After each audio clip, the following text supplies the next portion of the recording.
გაგვეცოთ, დაგიფაროთ, გაგახაროთ და მრავალ დაგასწროთ ღმერთმა ქრისტეს მიერ ძვირფასო ძმებო და ბებო. გილოცავთ კიდე ერთხელ პეტრე-პავლობას დიდი მოციქულების ფარველობა და მეუხება არ მოკლებოდეს. ჩვენს საქართველოს, ჩვენს დედა ეკლესიას, მთელს მსოფლიოს, ჩვენს ოჯახებს, იმ ადამიანებს, ვისაც თქვენ იხსენიებთ, წყალობა და მშვიდობა გამრავლებული იყოს. მართლაც განსაკუთრებული ორი პიროვნების ხსენებაა დღეს, ეს ორი ადამიანი, რომლებიც ძალიან დიდ ცვლილებას განიცდიან თავიანთ ცხოვრებაში. ამ ორ ადამიანზე ახდა მართლა უფლის სიტყვები, რომ აი ნიკოდიმოსთან საუბარი ყველას გახსოვთ. მე ვიცი რომ ამ კურთხევას ყველა ასრულებთ, შეძლებლის დაგვარად რომ ყოველდღე ცოტ-ცოტას თითო თავს მაინც კითხულობთ წმინდა წერილს და გახსოვთ ნიკოდიმოსთან საუბარი. როცა იქ უფალი მიმართავს ნიკოდიმოსს და ეუბნება, რომ თუ ვინმე ხელმეორედ არ დაიბადება, ისე იგი ვერ გახდება სასუფეველის ღირსი და ნიკოდიმოსი, რომელიც ხნოვანი კაცია, გაკვირვებული კითხულობს, რომ ნუ თუ შესაძლებელია ადამიანი დედის მუცელში დაბრუნდეს და ხელახლა დაიბადოს, ეს როგორ იქნებაო? და მაცხოვარი ამაზე შენიშვნას აძლევს მერე, რომ შერჯულის მოწვარმა ეს უნდა იცოდე, რომ აქ საუბარია დაბადებაზე სულითა და წყლით. ანუ აქ არის საუბარი როგორც ნაკლობაზე, აქ არის საუბარი ისე ღვთის მიერ განახლებაზე. აქ არის მუდმივ განახლებაზეც საუბარი. პეტრემაც და პავლემაც საოცარი განახლება განიცადეს თავის ცხოვრებაში. გახსოვთ თქვენ უფლის სიტყვები, კიდევ ერთი სხვა ადგილი გავიხსენოთ, რომ ახალ ღვინოს არავინ არ ჩაასხამს ძველ ტიკებში. ძველ ტიკებში იმიტომ არ ჩაასხამენ ამ ახალ ღვინოს, რომ ახალი ღვინო არ იმძლავრი. ხალხო, გარეთ ისაუბრეთ, თუ შეიძლება ტაძარში ნუ ვიხმაურებ.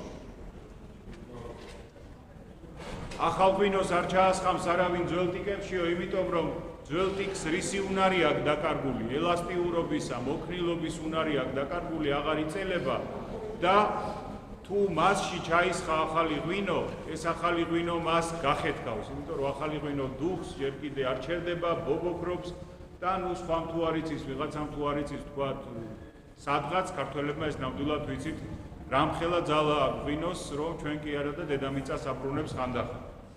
ამიტომაც ესაა ზუსტად უფლის სიტყვები. ღმერთიც ხომ ამ შემთხვევაში, როგორც სხვა შემთხვევებში, სტუმარმასპინძლობაზე, ან ღვინის დაყენებაზე, ან ქალაქის აშენებაზე თუ რაღაც ამ დაგვარზე არ გველაპარაკება.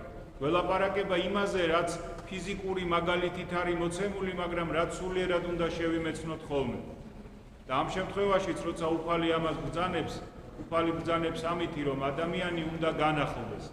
და ახალი ღვინო, ეს არის ახალი სწავლება, ძალა ღვთისა, რომელიც ამ ახალ სწავლებასთან მოყვა. ნუ რავის ნუ ეგონება, რომ ეს სწავლება, რომელიც უფლისაგან მოგვეცა, არის რაღაცნაირად ვაიმე დედა როგორი საწოდავი და ქრისტიანი უნდა იყო თურმე ყოველთვის ისეთი საწყალი და საწყალი არ არის ქრისტიანი. უფალი რომ ბრძანებს, მიგავლინებთ როგორც ცხვრებს მგლებს შორისო, იქ შვიდობის მყოფელობაზე და სიკეთეზეა საუბარი და არა იმაზე, რომ თურმე საწოდავი უნდა იყო. რატოა საწოდავი? პირიქით, ქრისტიანობა, ის ქრისტეც როგორც კრავი, როგორც ტარიგი, თვითონაც ასე იყო. ძღვენს რომ ვამზადებთ წირვისათვის, სეფისკვერი რომ იკვეთება, დიდი სეფისკვერი, მე რომლითაც უნდა ვეზიაროთ, რომელიც უნდა იკურთხოს და ქრისტეს ჭეშმარიტ სისხლად და ხორცად იქცეს, იმაზეც, ანუ ქრისტეზეც ამ სიტყვებს ვკითხულობთ წინასწარმეტყველებისას ძველი აღთქმიდან, რომ ვითარცა ტარიგი კლად მიიგვარა. ვითარცა კრავი წინაშე მრისველისათვის, ის ანუ მრისველი მპარსველს ნიშნავს. უხმობელად ესრეთ არა აღაღებს პირსათვის, ანუ როგორც ბატკანი დგას მშვიდად და რო კრეჭენ მას და ხმას არ იღებს, დგას მშვიდად. მაგრამ როგორც ქრისტეს ვერ მოერია ვერაფერი, თვით სიკვდილიც კი, თვით ჯოჯოხეთმაც კი ვერ შეაკავა იგი და გამოანგრია კარი და ყველასთვის გააღო იქაურობა. ესეა ქრისტიანობაც, რომ ყველა მგელი კბილებს დაიმტრევს მასზე. ოღონდ არა ისე, რომ ჩვენ არაფერი ვაკეთოთ. არა ისე, რომ ჩვენ განაღდებული გვეგონოს ეს ყველაფერი. არა, უფალი ძალიან ბევრჯერ გვაფრთხილებს ამაზე, რომ ვიღაცა არ უნდა იყოს ზარმაციმონა, არ უნდა იყოს ორგული და უმოწყალო და ასე შემდეგ და ასე შემდეგ. ანუ რაღაცა სისავსე, რაღაცა დიდებულება, რაღაცა ღვთისნიერება უნდა შეეძინოს ადამიანს და საერთოდ ქრისტიანობის მოკლე აღწერას, ერთ-ერთ მოკლე აღწერას თუ ვიტყვით, ზუსტად ესაა, რომ ესაა ბაძვა ქრისტეს. და ზუსტად ეს გვასწავლა პავლე მოციქულმაც, რომ მობაძავ ჩემ და იქმენით, ვითარცა მე ქრისტესავ. ანუ რა მე მომბაძეთო და მე ქრისტეს მივბაძავო? არა. როგორც მე ვბაძავ ქრისტეს, აი ამაში მომბაძეთ მე, ქრისტეს მიბაძვაში. პეტრე და პავლე არიან ზუსტად ის ადამიანები, ვინც ხელახლა დაიბადნენ. სახელიც კი ორ-ორი შეიძინეს. პეტრე კლდეს ნიშნავს, ერქვა სვიმონი და ახალი სახელი მიცა მისი ცხოვრების განახლების და მისი ხელახლა დაბადების ნიშნად უფალდა. პავლეს სავლე ერქვა და მართლა საული ნიშნავს აქედან მოდის სალოსი, შერყეული, შექანებული. ერთი ფუძე აქვს ამ სიტყვას, სავლე ერქვა და ქვეყანას აზანზარებდა მართლა ეს კაცი.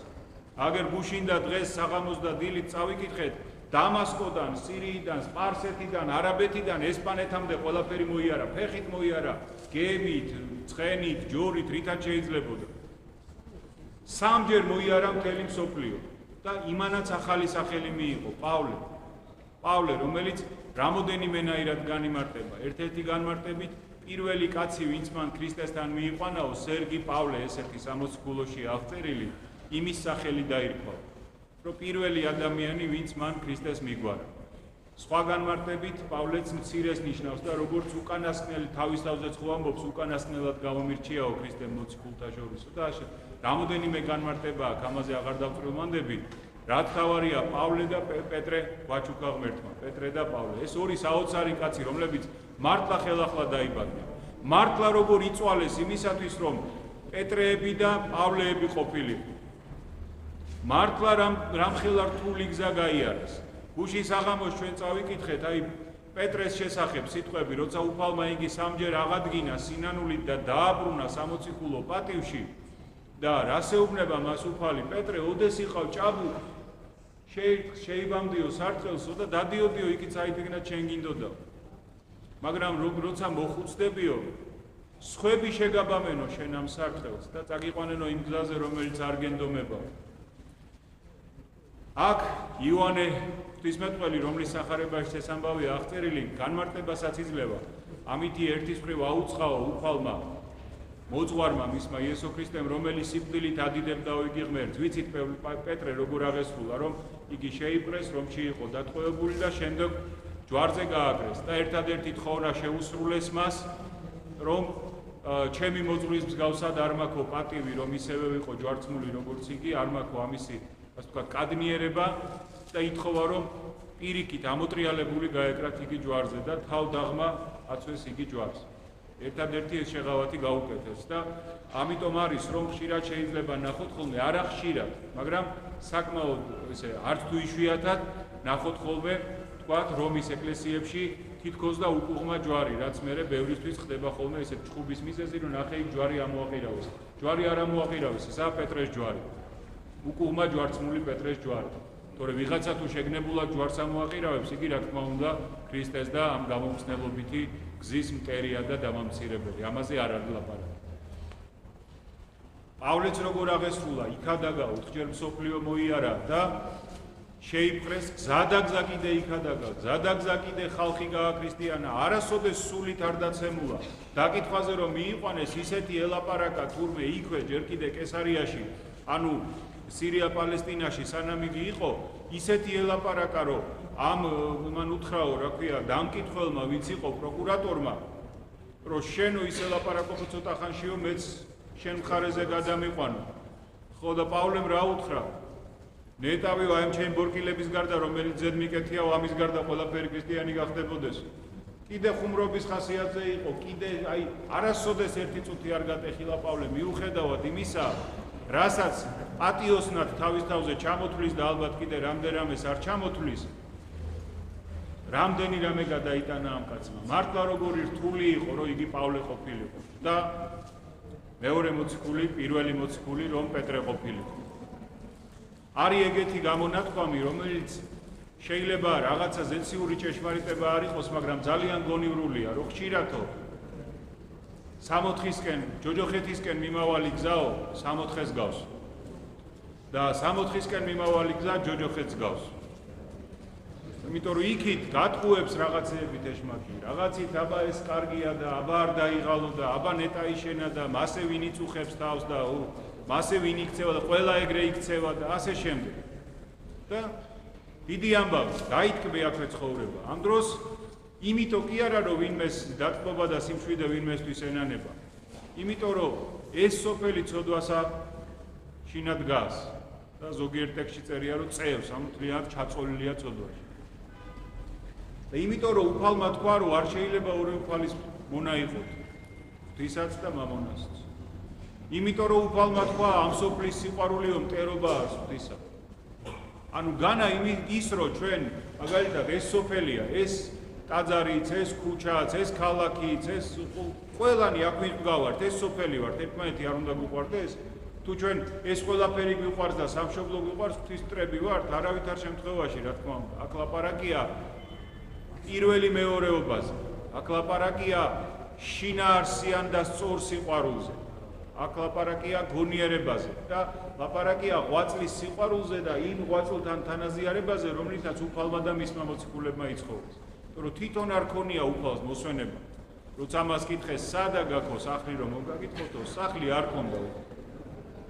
როცა პეტრე და პავლე ამხელა თავი მოციქული ხალხი და დადიოდნენ და მოიარეს მათაც რა არ მოიარეს და სიკვდილით არაბუნებრივად დაასრულეს, თუ პირიქით ყველაზე უფრო ბუნებრივად დაასრულეს თავის სიცოცხლე.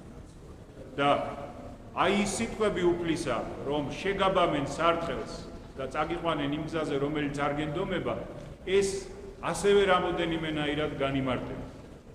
ერთის მხრივ განიმარტება იმ კუთხით, რასაც იოანე ამბობს თავად მახარებელი, რომ სიცოცხლის ბოლოს პეტრე შეკრეს და წაიყვანეს და ასე ჯვარზე გააკრეს. ის გადმოცემაც არის, აი ბოლომდე ეს როგორი ადამიანი, არ ვიცით ეს ასე არის თუ არა, მაგრამ გადმოცემა არსებობს.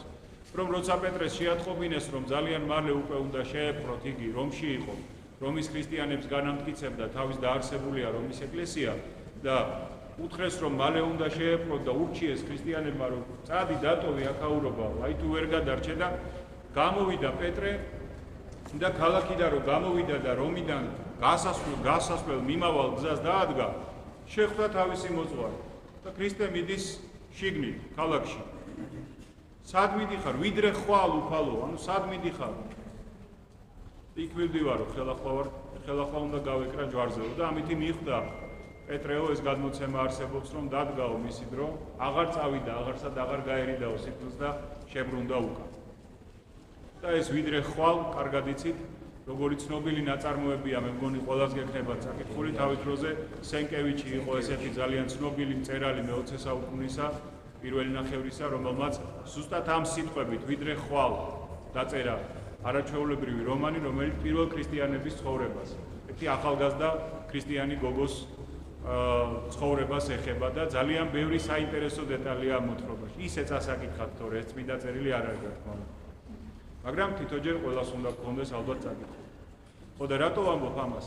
სხვა განმარტებით, პეტრე ხასიათიანი კაცი, სულ ესეთი იყო პეტრე, სულ ბობოქრობდა, სულ რაღაცა ხან ინიციატივებს იჩენდა, ხან ძალიან მოუსვენარი კაცი იყო. იქვე სახარებაში რასაც ვკითხულობთ, აბა ის გავაკეთოთ, აბა ეს გავაკეთოთ, მოდი იქ მივიდეთ, მოდი იქ არ წახვიდე, სულ დირექტორებოდა თავის მოძღვარს. სულ რაღაცა წინადადებები აწუხებდა, რო იტყვია. შეგვეციოს მისი მადლი და ამისთანაც წინადადებები ჩვენც გვაწუხებდეს. ხო და უფალისულ არეგულირებდა, ასე ვთქვათ, მის ამ გზნებარებას.